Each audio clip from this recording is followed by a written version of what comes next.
अस्सलाम वालेकुम स्टूडेंट्स, कैसे हैं आप लोग। Welcome back to my YouTube channel biology with Ehsan Javed.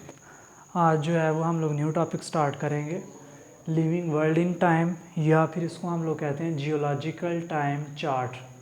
सबसे पहले हम लोग ये देखते हैं कि लिविंग वर्ल्ड इन टाइम क्या होता है, यानी कि इसमें हम लोग इसको अगर डिफ़ाइन करना चाहें तो हम लोग कैसे करेंगे। इसकी डेफिनेशन ये होगी कि study of life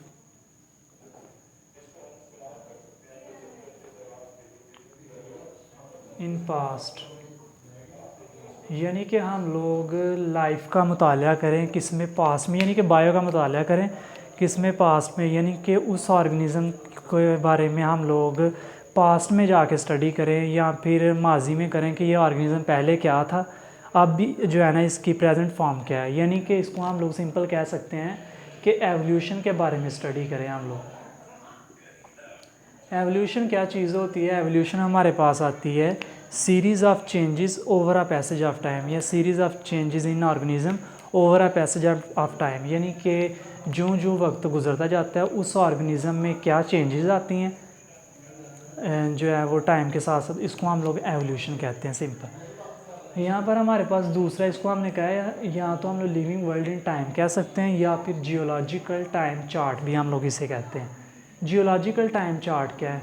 geological time chart को अगर हम लोग डिफ़ाइन करना चाहें तो हम लोग ये कहेंगे कि हम लोग स्पीशीज़ का एक स्पेसिफ़िक चार्ट ड्रा करते हैं जिसमें हम लोग उसके एवोल्यूशन के बारे में स्टडी करते हैं। यानी कि जियोलॉजिकल टाइम चार्ट क्या है? इसमें हम लोग स्पीशीज़ का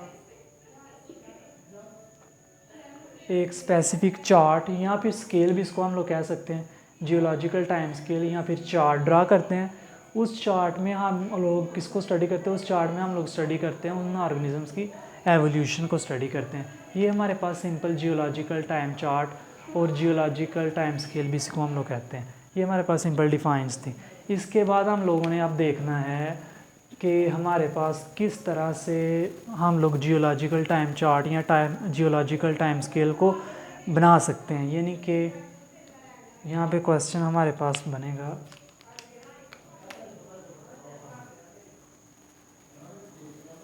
how can we construct geological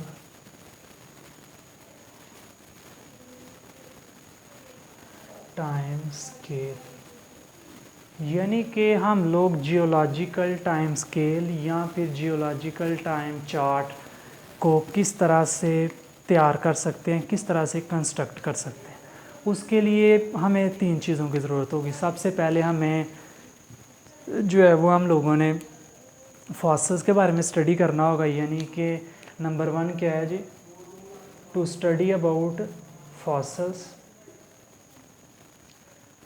दूसरा हमारे पास क्या है जी? Determine the age of fossils, यानी कि हम लोगों ने जो पहले तो सबसे तो फॉसिल्स को स्टडी करना है, उसके बाद हम लोगों ने उन फॉसिल्स की एज भी फाइंड करनी है। ये हम लोग उस जियोलॉजिकल टाइम स्केल के थ्रू करेंगे। फिर इसके बाद जो है ना उन फॉसिल्स की एज फाइंड करके उन फॉसिल्स को जो है ना वो इसमें सेडिमेंट्री फॉर्म में भी देखा जाता है, कौन सी लेयर हमारे पास सबसे डेप्थ में है, कौन सी जो है वो अपर लेयर है। ये बात की बात है। ये सिंपल था हमारे पास कि हम लोग जियोलॉजिकल टाइम स्केल कंस्ट्रक्ट कैसे कर सकते हैं। ठीक हो गई। यहाँ पे हम लोग अब इसको रेज कर देते हैं। जियोलॉजिकल टाइम स्केल या जियोलॉजिकल टाइम चार्ट तो हम लोगों ने कंस्ट्रक्ट कर लिया। इसके अलावा हम लोग इसमें ये भी कह सकते थे जो है ना जियोलॉजिकल टाइम स्केल जो कंस्ट्रक्ट करने का मेथड था कि हम लोग स्पीशीज़ को एक हायरार्किकल मैनर में भी प्लेस कर सकते हैं। उनसे भी हम लोग जो है वो ये पता लगा सकते हैं कि पहले सबसे ऑर्गेनिज़म कौन सा था, फिर उनके बाद एवोल्यूशन होती गई ऑर्गेनिजम्स में, और बाद में या प्रेजेंट ऑर्गेनिज़म कौन सा जो है वो इवाल्व हुआ सब बाद में। ये जियोलॉजिकल टाइम चार्ट के बारे में जनरल था। फिर उसके बाद हमारे पास मेथड्स हैं। वो कौन से मेथड्स हैं जिनके थ्रू हम लोग जियोलॉजिकल टाइम स्केल या जियोलॉजिकल टाइम चार्ट को प्रिपेयर कर सकते हैं। इसमें हमारे पास मेथड्स अगर बात की जाए तो वो 2 मेथड्स आते हैं। नंबर 1 हमारे पास आता है जी सेडिमेंट्री मेथड। और सेकंड हमारे पास है जी रेडियो एक्टिव मेथड। सबसे पहले हम लोगों ने सेडिमेंट्री मेथड की बात अगर हम लोग करें तो ये हमारे पास एक ओल्ड मेथड है या ओल्डेस्ट मेथड है। हम लोग ऑर्गेनिजम्स की लाइफ को जब स्टडी करते हैं तो इसमें क्या करते हैं, पहले हम लोग जो सेडिमेंट्री मेथड की बात करते हैं तो हम लोग इसमें ये कहेंगे कि जो सेडिमेंट्री मेथड है ऑर्गेनिजम्स की लाइफ के बारे में स्टडी करने के लिए हमारे पास, इसमें ये होता है कि हमारे पास सेडिमेंट्स होती हैं। सेडिमेंट्स हम लोग कहते हैं कि लेयर्स को हम लोग कहते हैं, यानी कि सेडिमेंट का मतलब क्या है, यानी कि हम लोग इस मेथड में क्या करेंगे कि डिफरेंट लेयर्स को स्टडी करेंगे, यानी कि डिफरेंट लेयर्स में जो फॉसल्स मौजूद होंगे, जो ऑर्गेनिजम्स की रिमेन्स हमारे पास रह गई होंगी डेड ऑर्गेनिजम्स की, उनको हम लोग स्टडी कर लेंगे और उन्हीं से हम लोग अंदाज़ा लगा लेंगे कि कौन सी सेडिमेंट या फिर कौन सी लेयर पुरानी है और कौन सी नहीं है। जो पुरानी लेयर होगी उनमें फॉसल्स की मकदार ज़्यादा होगी, जो नहीं होगी उनमें कम होगी। ये इस तरह से हम लोग जो है वो उनका अंदाज़ा लगा लेंगे। ये हमारे पास सेडिमेंट की अगर हम लोग बात करें, हम लोग ना 3 लेयर्स बना लेते हैं सिंपल से। ये हमारे पास लेयर ए है, ये लेयर बी है और ये लेयर सी है। जो लेयर ए है ये हमारे पास सबसे ओल्डर लेयर है, जो लेयर सी है ये हमारे पास यंग लेयर है, हम लोग इसको कह सकते हैं, या फिर इसको हम लोग न्यू लेयर भी कह सकते हैं या रिसेंट लेयर भी कह सकते हैं। जो सेडिमेंट्री मेथड है इसमें हम लोग जो डिफरेंट लेयर्स हैं उनमें मौजूद फॉसल्स की अमाउंट्स को जो है वो देखते हैं और उन फॉसल्स के अमाउंट को हम लोग कंपेयर भी कर सकते हैं। यानी हम लोग कहेंगे जो सबसे पुरानी सेडिमेंट होगी, लेयर होगी, वो हमारे पास ओल्डर वन है और जो सबसे न्यू वाली है वो यंगर वन है। ये सिंपल सा मेथड था।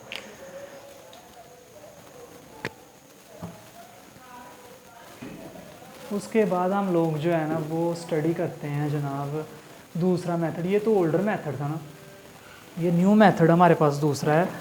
दूसरा जो न्यू मेथड है वो है हमारे पास रेडियो एक्टिव मेथड।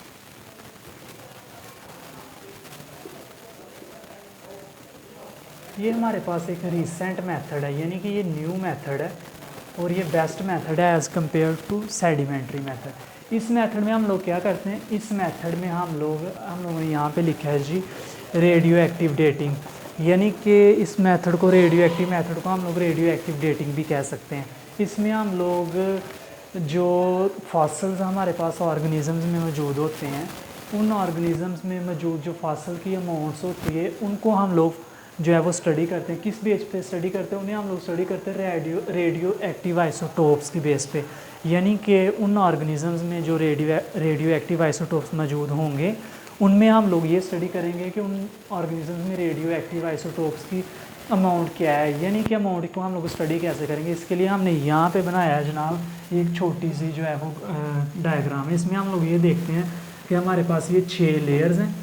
ए वाली जो लेयर है ये सबसे ओल्डर लेयर है, एफ वाली जो लेयर है ये यंगर लेयर है, यानी कि न्यू लेयर है, जो प्रेजेंट लेयर आप लोग कह सकते हैं। जो ओल्डर लेयर है हमारे पास, इसमें ये RAI शो कर रहा है रेडियो एक्टिव आइसोटोप्स, यानी कि ओल्डर लेयर में रेडियो एक्टिव आइसोटोप्स की कंसंट्रेशन या अमाउंट सबसे कम होती है। ये एरो का जो है वो हेड नीचे की तरफ है, जबकि यंगर लेयर में रेडियो एक्टिव आइसोटोप्स की अमाउंट या कंसंट्रेशन सबसे ज़्यादा होती है। हम लोग ओल्डर लेयर में रेडियो एक्टिव आइसोटोप्स की कंसंट्रेशन और यंगर लेयर में रेडियो एक्टिव आइसोटोप्स की जो कंसंट्रेशन है उनको हम लोग कंपेयर करेंगे और उसके रिज़ल्ट में हम लोग ये पता लगाएंगे कि कौन सी लेयर है जिसमें हमारे पास रेडियो एक्टिव आइसोटोप्स ज़्यादा पाए जाते हैं, या फिर किस लेयर में जो है वो हमें जो रेडियो एक्टिव आइसोटोप्स हम लोगों ने स्टडी क्या करना है। इसमें हम लोगों ने स्टडी ये करना होता है जो प्लांट्स या एनिमल्स की डेड ऑर्गेनिजम्स या डेड रिमेन्स या फिर उनके जो फॉसल्स हमारे पास रॉक्स में रह जाते हैं सेडिमेंट्स की फॉर्म में, बेसिकली उनको हमने स्टडी करना होता है।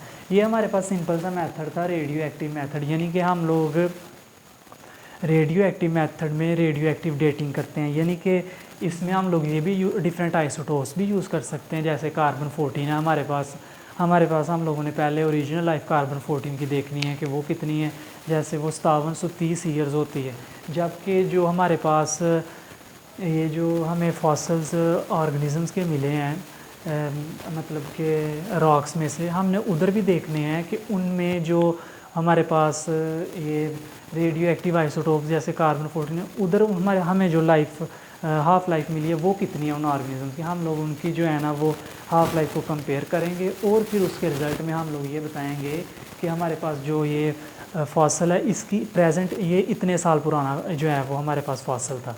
ये हमारे पास सिंपल जो है वो रेडियो एक्टिव मेथड था।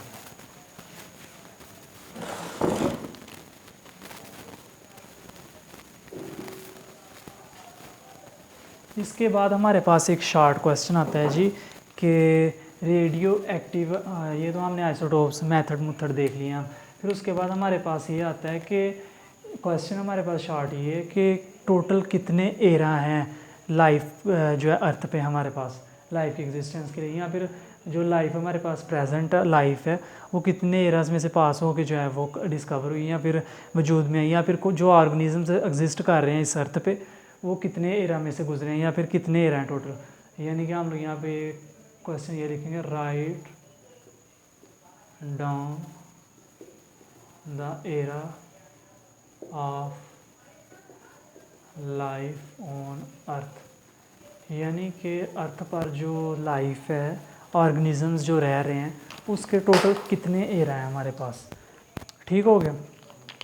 इनको स्टडी करने के लिए हमारे पास 4 एरा हैं जी, यहाँ पे हमने लिखे हैं।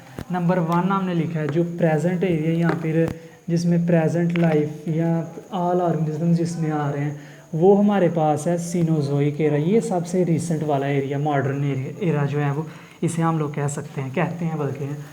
ये हमारे पास Cenozoic era 70 million years ago वाला एरा।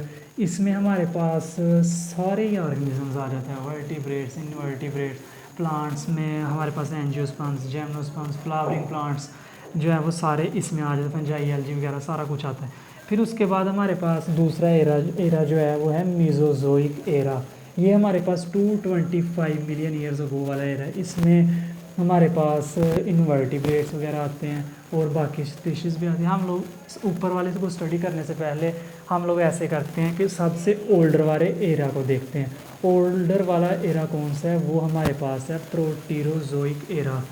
यानी कि हम लोग यहाँ पर ये लिखते हैं कि जी सबसे ओल्डर वाला एरा जो है वो है नंबर 4। वो कौन सा है जी, प्रोटीरोजोइक एरा। ये हमारे पास कितना पुराना है जी, ये 2000 मिलियन ईयर्स अगो जो है वो ये इसमें इस एरा में लाइफ एग्जिस्ट करती है। सबसे पहला ऑर्गेनिज्म कौन सा है, सबसे पहला ऑर्गेनिज्म इस अर्थ पे 3000 मिलियन ईयर्स अगो प्रेजेंट था। उस ऑर्गेनिज्म का नाम है जी आर्कियोबैक्टीरिया। आर्कियोबैक्टीरिया हमारे पास जो है वो सबसे फर्स्ट ऑर्गेनिज्म है। कितनी ईयर्स पहले, 3000 मिलियन ईयर्स अगो जो है वो आर्कियोबैक्टीरिया से आगे जो है वो ये बाकी एरा जो है वो इवाल्व हुए हैं, बाकी ऑर्गेनिज्म इवाल्व हुए हैं। आर्कियोबैक्टीरिया से हमारे पास आया है जी प्रोटीरोजोइक एरा। प्रोटीरोजोइक एरा जो है ये हमारे पास 2000 मिलियन ईयर्स अगो वाला एरा है। इसमें हमारे पास आते हैं जी फंजाई और एल्गी वगैरह। उसके बाद वाला जो हमारे पास एरा आता है यहाँ पर नंबर 3 पे, यानी कि प्रोटीरोजोइक एरा से इवाल्व हुआ है जी पैलियोजोइक एरा। ये 600 मिलियन ईयर्स अगो वाला एरा है। यानी कि नंबर 3 पे कौन सा आ गया जी, पैलियोजोइक एरा। ये कितने ईयर्स ओल्ड है जी, 600 मिलियन ईयर्स अगो वाला एरा है जनाब ये। अब ये पैलियोजोइक एरा में हमारे पास वो सारे ऑर्गेनिज्म भी आएंगे जो प्रोटीरियोजोइक एरा में हैं, और इसके अलावा हमारे पास दूसरे ऑर्गेनिजम्स भी आएंगे जिनमें प्लांट्स में जिम्नोस्पर्म्स हैं, फेर्न्स वगैरह। फिर उसके बाद एनिमल्स की बात करें उनमें फिशेस आ जाती हैं हमारे पास, और उसके अलावा एम्फीबियंस आ जाते हैं, और एम्फीबियंस के बाद ट्राइलोबाइट्स हैं, इंसेक्ट्स आ जाते हैं इसमें। उसके अलावा भी इसमें रिप्टाइल्स भी आते हैं और आर्कियोप्टेरिक्स भी आते हैं, जिनसे आर्कियोप्टेरिक्स जो हैं इनसे बर्ड्स फिर आगे जो है ना वो मैमल्स इवाल्व हुए थे। इस तरह से पैलियोजोइक एरा में ये प्लांट्स भी आते हैं और एनिमल्स भी आते हैं, यहाँ पे नेम भी मेंशन किए हुए हैं। उसके अलावा हमारे पास पैलियोजोइक एरा के बाद आता है जी मीज़ोजोइक एरा। नंबर 2 पे आ रहा है जी मीज़ोजोइक एरा। ये हमारे पास 225 मिलियन ईयर्स अगो ये एरा इवाल्व हुआ था हमारे पास। इस एरा में हमारे पास बेसिकली इनवर्टिब्रेट्स आते हैं। इनवर्टिब्रेट्स जो हैं वो इस एरा में आते हैं, यानी कि मेसोजोइक एरा में इनवर्टिब्रेट्स भी आते हैं और इसके साथ साथ जो बाकी दोनों एरा के ऑर्गेनिजम्स हैं वो भी इसी एरा में हमारे पास मौजूद हैं या आते हैं। फिर उसके बाद सबसे जो रिसेंट एरा है वो आता है जी सीनोजोइक एरा। ये हमारे पास था जी, हमारे पास ये था 70 मिलियन ईयर्स अगो वाला एरा ही हमारे पास। और इसमें हमारे पास एंजियोस्पर्म्स भी आते हैं, यानी कि इसमें एंजियोस्पर्म्स भी आ गए। और जो मीज़ोजोइक और सीनोजोइक एरा है इन दोनों में बर्ड्स भी आते हैं और मैमल दोनों इन दोनों एरा में आते हैं। जो बर्ड्स और मैमल्स हैं ये बेसिकली इनकी इवॉल्वमेंट जो है वो मीज़ोजोइक एरा से सही तरह से स्टार्ट हुई थी। पहले इतने ज़्यादा ये इवॉल्व नहीं थे हुए, ये मीज़ोजोइक एरा में इनकी सही से इवॉल्वमेंट स्टार्ट हुई थी। फिर उसके बाद मीज़ोजोइक एरा के बाद जब ये सीनोजोइक एरा का टाइम पीरियड स्टार्ट हुआ तो उनमें इनकी फुली इवॉल्वमेंट या फिर फुली इवॉल्व ये जो है ना ऑर्गेनिजम्स हो गए। ये था हमारे पास आज का सिंपल सा टॉपिक है। इसमें हम लोगों ने यही देखा कि लिविंग वर्ल्ड इन टाइम या फिर जियोलॉजिकल टाइम स्केल, और इसको हम लोग कह सकते हैं जियोलॉजिकल टाइम स्केल भी या टाइम चार्ट भी कहते हैं। किस तरह से ये बेसिकली वो चार्ट था, वो स्केल था जिसमें हम लोगों ने फॉसिल्स को स्टडी करना है, यानी कि अर्थ जियो का मतलब होता है अर्थ, यानी कि हम लोगों ने अर्थ में मौजूद जो रॉक्स हैं उनकी सेडिमेंट मेथड भी हमने देखे हैं, सेडिमेंट्री मेथड था, रेडियो एक्टिव डेटिंग मेथड था, उनको हम लोगों ने यूज़ किया है। यूज़ करने के बाद हम लोगों ने ये पता लगाया कि कौन सा ऑर्गेनिज्म प्रीवियस या सबसे ओल्डेस्ट है हमारे पास। फिर उनकी किस तरह से एवोल्यूशन होती गई है और जो सबसे मॉडर्न ऑर्गेनिज्म है वो कौन सा है, या मॉडर्निटी की तरफ किस तरह से डिफरेंट एराज जो हैं वो हमारे पास कंटिन्यू कर रहे हैं या रेडी हुए हैं या वर्क किए या किस तरह से एवोल्यूशन हुई थी। ये हमारे पास आज का जो है वो सारा टॉपिक क्लियर हो गया। अगर आपका कोई भी क्वेश्चन हो तो आप लोग जो है वो कमेंट में पूछ सकते हैं। इसके अलावा अगर आप चैनल पे फर्स्ट टाइम है तो चैनल को लाजमी सब्सक्राइब करें ताकि हर कमिंग वीडियो आप तक आसानी से पहुंच जाए। इसके अलावा अगर वीडियो अच्छी लगी हो आपको तो चैनल को हमारी जो है वो वीडियो को लाइक भी करें और चैनल को सब्सक्राइब कर लें, बेल आइकन को प्रेस कर लें ताकि कमिंग वीडियो आप तक आसानी से पहुंच जाए। So guys, thank you so much. अल्लाह हाफिज़, गुड लक।